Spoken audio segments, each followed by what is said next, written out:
Hey, bienvenido a este video donde te voy a hablar de la historia de cómo se fue construyendo hasta llegar a uno de los logros más increíbles que tenemos, no solo en matemáticas, sino en la historia de la humanidad, ese teorema fundamental del cálculo. You're goddamn right. Que viene desde los griegos y se fue cocinando poco a poco con los años hasta que Newton y Leibniz le dieron las pinceladas restantes a esta magna obra llamada cálculo.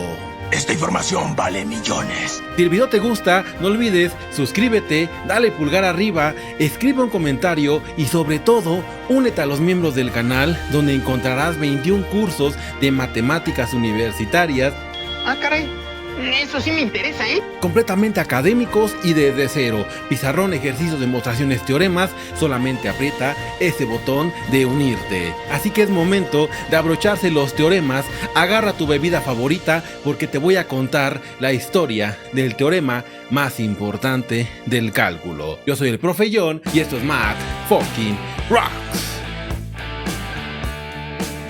Te agradezco que te quedes a estas charlas tan interesantes. Primero, el teorema fundamental del cálculo relaciona la derivada y la integral como operadores inversos, es decir, que se pueden anular o despejar, por así decirlo, entre sí mismos, como lo es la suma con la resta, la multiplicación con la división. Si multiplicas por 5 y divides entre 5, el número queda igual. Es la misma idea. Oye, despacio, cerebrito. Esa relación tardó tantos años en llegar desde los griegos y se fue construyendo hasta que genios de la talla de Newton y Leibniz encontraron que esas dos eran operaciones inversas. Esta información vale millones. Te preguntarás, ¿por qué tardaron tanto? Porque no es tan evidente y de eso va a tratar esta charla. Muy pocos son los que llevan esa palabra de fundamental en el nombre, así que de ese calibre es este teorema. Por ejemplo, aquí la transformada de Fourier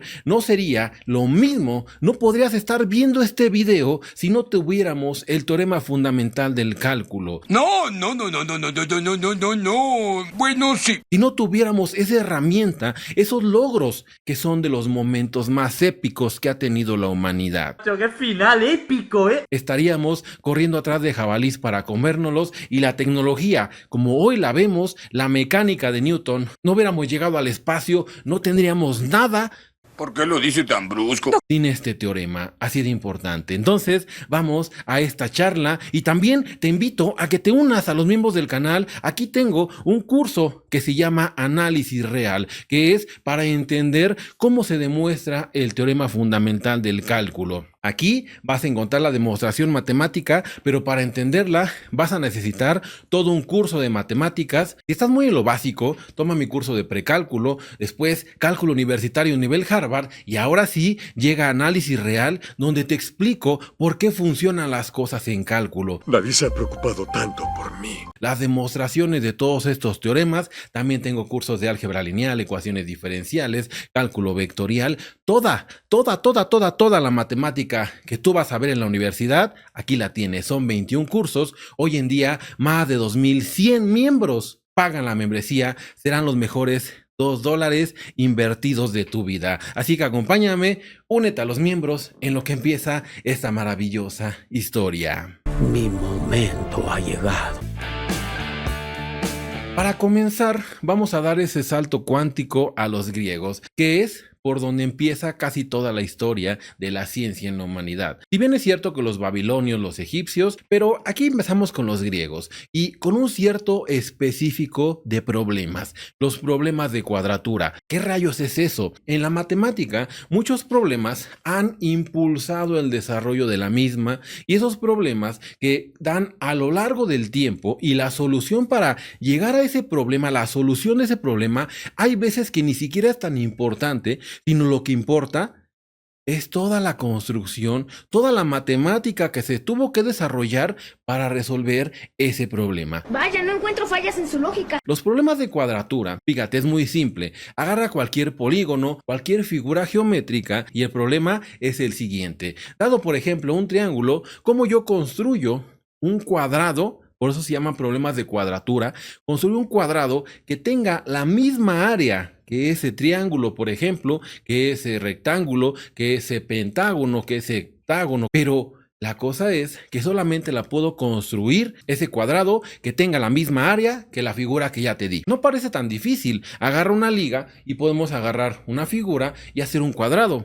Yo creo que sé cómo funciona un acelerador de protón. Y viene lo interesante. Desde Euclides, la gran pregunta, él puso las reglas. Solamente puedes ocupar una regla que no es graduada, o sea, solamente puedes construir líneas rectas. Dados 2 puntos, únelos con una recta. Eso es lo que puedes utilizar. Además, con un compás puedes construir circunferencias con un centro dado y un radio dado.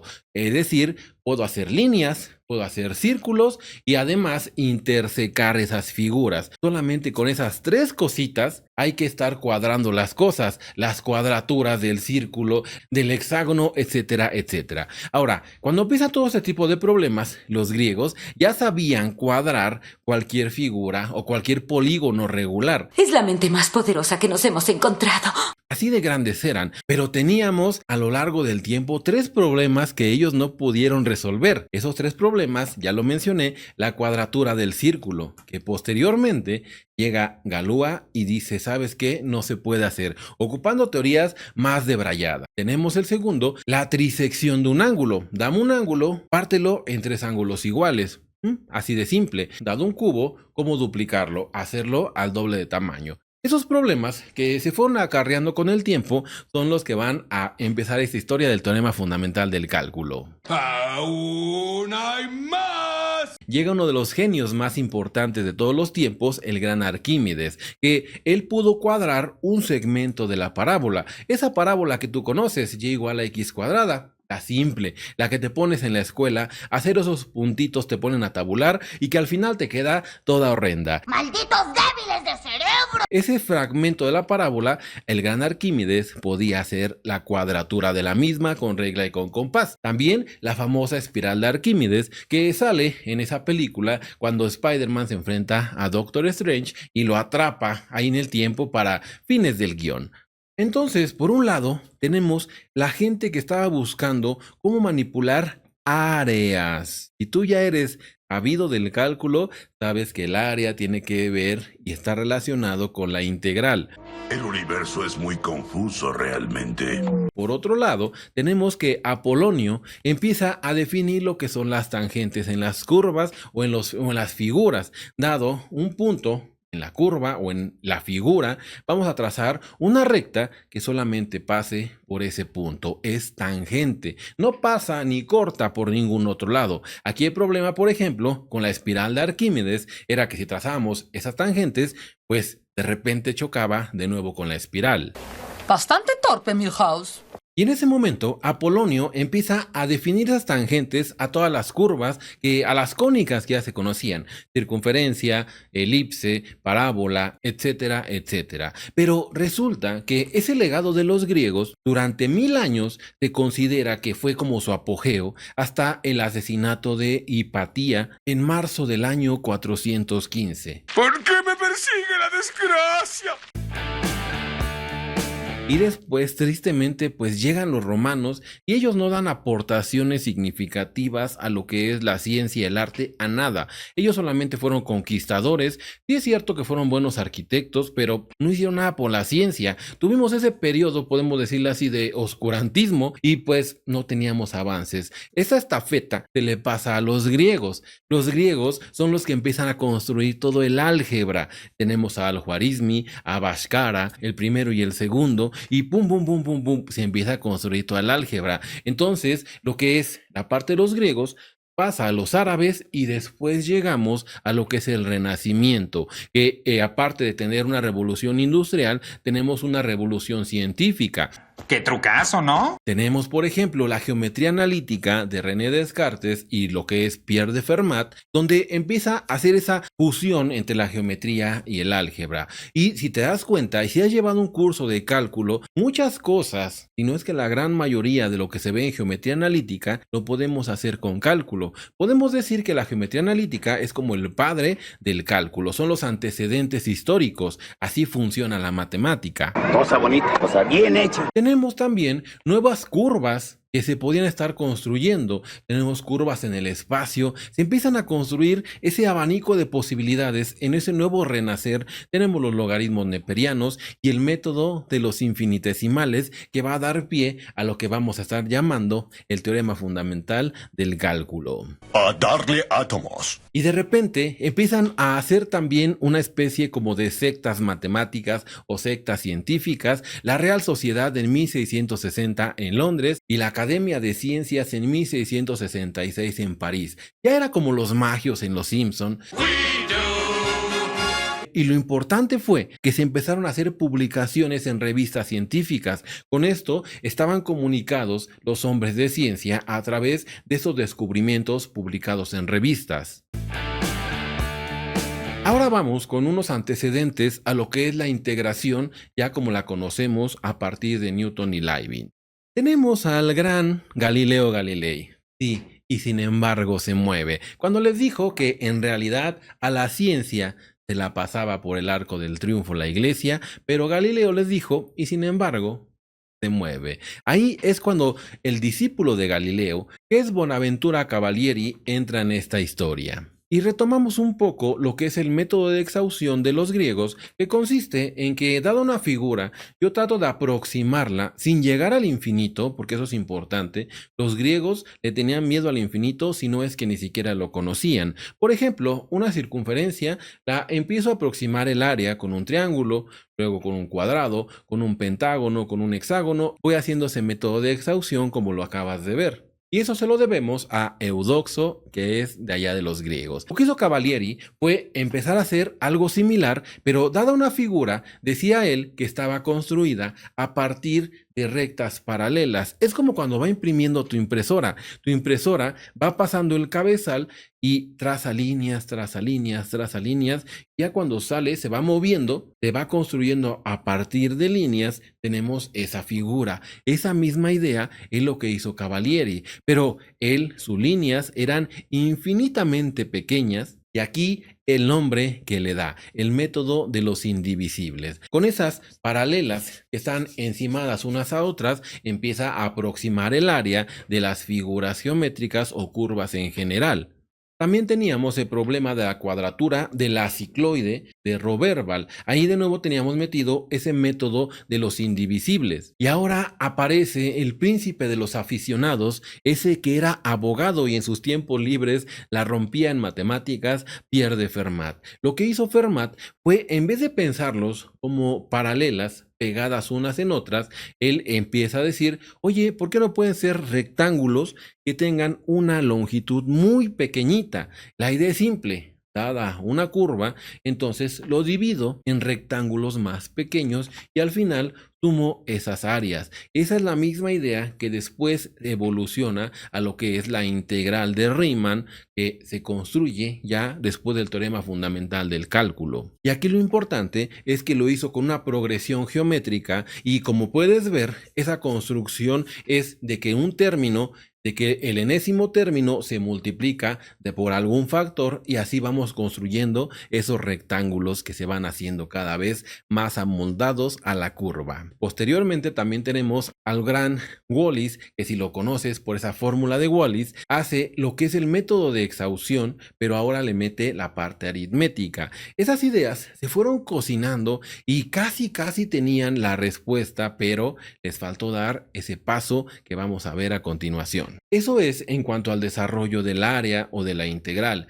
Ahora vamos con el desarrollo de la derivada o lo que son las tangentes a las curvas. De nuevo tenemos al gran Pierre de Fermat, que lo que estuvieron haciendo es encontrar máximos y mínimos. Y es ahí cuando con las tangentes de manera geométrica trataban de darle a esos máximos o mínimos, que es cuando tenemos el valor más pequeño o el valor más elevado en cierto intervalo. Ellos lo empezaron a hacer con esas tangentes porque decían que si había un cambio de tangente, la tangente era negativa, de repente ya era positiva, pues ahí teníamos una especie de mínimo. Esas ideas después se aterrizan en tu curso de cálculo con los máximos y mínimos. Creo que todos son tontos menos yo. De hecho, lo que hizo Fermat es el método de los 4 pasos que te enseñan cuando ves la derivada por definición. Aplica la función sumándole a esa x un incremento, le restas la función y lo divides entre el incremento.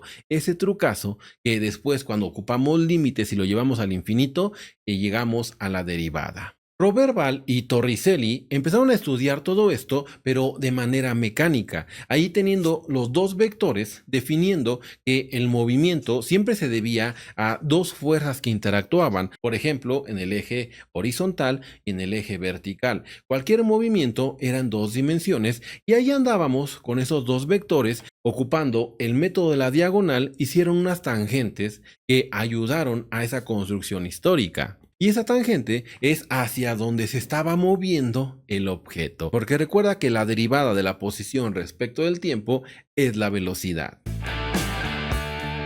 Alguna vez alguien me preguntaba que quién le había enseñado a Newton todo lo que sabía y quién era el maestro de maestros. Se llamaba Isaac Barrow. Aquí es cuando aparece este personaje que, además de ser el maestro de Newton, era contemporáneo, era un poco mayor que él. ¡Qué agradable sujeto! Y resulta que Barrow tenía una fascinación por los griegos, reformuló las teorías de Euclides, de Arquímedes, de Apolonio. Era muy geómetra, era su gran virtud y su gran pecado.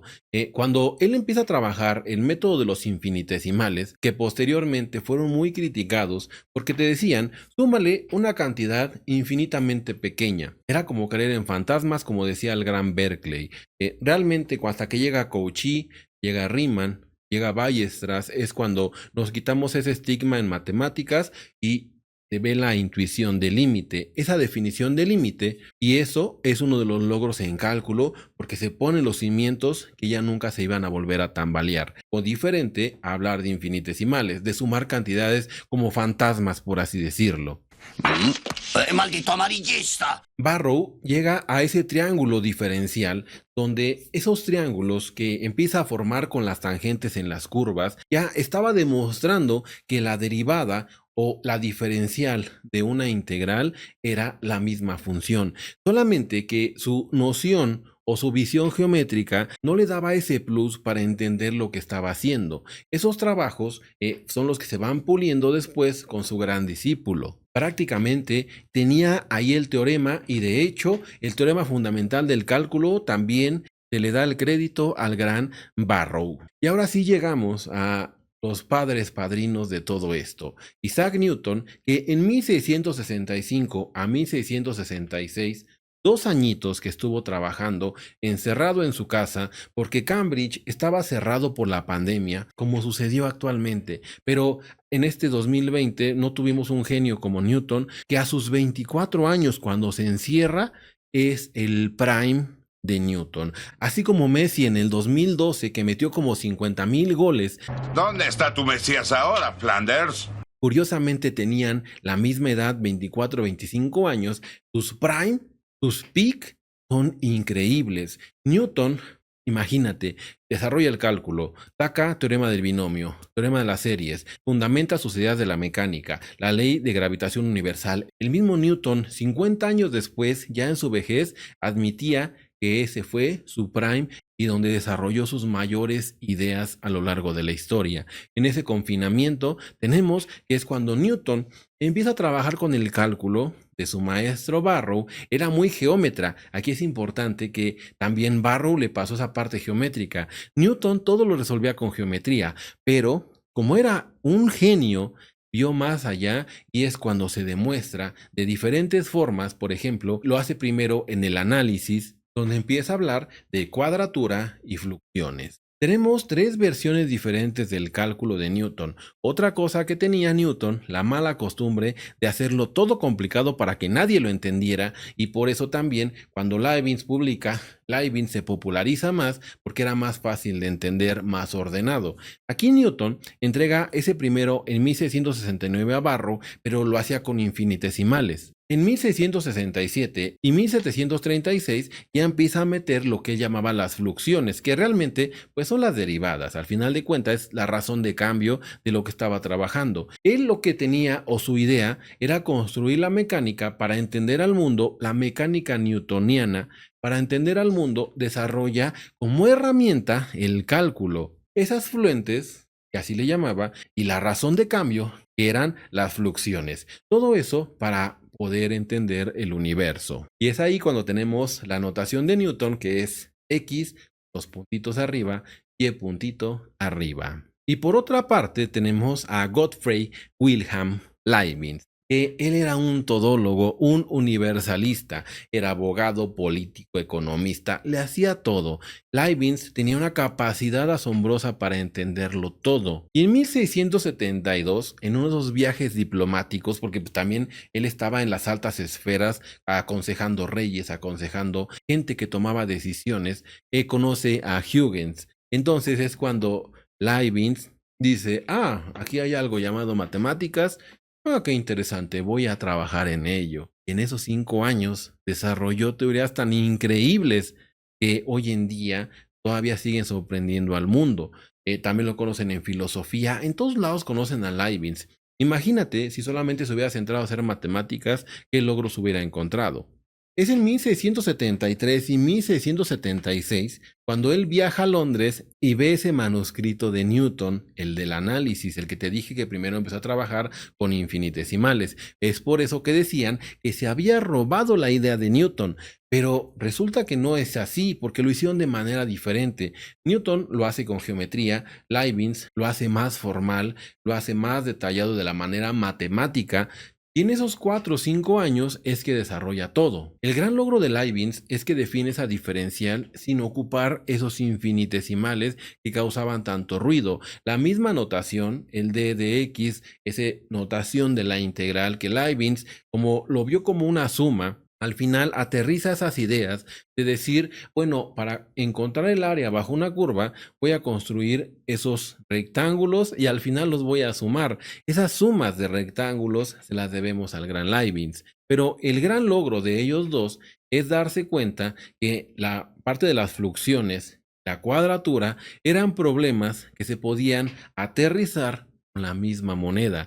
La derivada, la integral, eran operaciones persas, el teorema fundamental del cálculo. Sin él no podríamos tener los logros que la tecnología actualmente tiene, porque esos resultados son tan increíbles, porque nos dieron la posibilidad de estar despejando las operaciones, y ahí es cuando surgen las ecuaciones diferenciales. Desde que Leibniz escribe ese símbolo de integral y lo iguala a alguna expresión, nacen las ecuaciones diferenciales, que es con lo que entendemos el mundo. ¿No es esto lo que todos nos preguntamos en la vida? Espero que este video te haya gustado. Si quieres ver la demostración, en las pantallas finales puedes encontrar el enlace. También toma mi curso de análisis real para que comprenda los fundamentos del cálculo. Únete a los miembros, créeme que será la mejor inversión de toda tu existencia. De mi parte ha sido todo. Yo fui el profe John y esto fue Math Fucking Rocks.